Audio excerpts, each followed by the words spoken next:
রাজ্যে এলেন আন্তর্জাতিক আলু গবেষণা কেন্দ্রের মহানির্দেশক ডক্টর সাইমন হেজ। আজ মহাকরণে রাজ্যের কৃষি দপ্তরের মন্ত্রী রতনলাল নাথের সঙ্গে মিলিত হন সৌজন্য সাক্ষাতে। মন্ত্রীর সঙ্গে সাক্ষাৎ পর্বে রাজ্যের বর্তমান কৃষি ব্যবস্থা ও কৃষি ক্ষেত্রে বিবর্তনের পথের দিশা নিয়ে উভয়ের মধ্যে আলোচনা হয়। রাজ্যের বর্তমান কৃষি ক্ষেত্রে উৎপাদন বৃদ্ধিতে রাজ্য সরকারের অভূতপূর্ব প্রয়াসে ভূয়সী প্রশংসা করেন কৃষি বিজ্ঞানী সাইমন হেজ।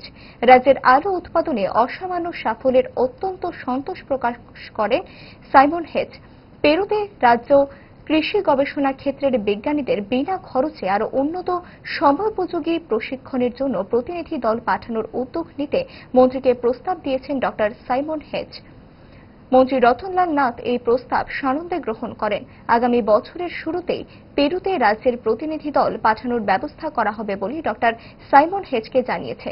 তার রাজ্য সফরে ত্রিপুরা সরকারের পক্ষ থেকে অভিনন্দন জানিয়েছেন মন্ত্রী রতনলাল নাথ।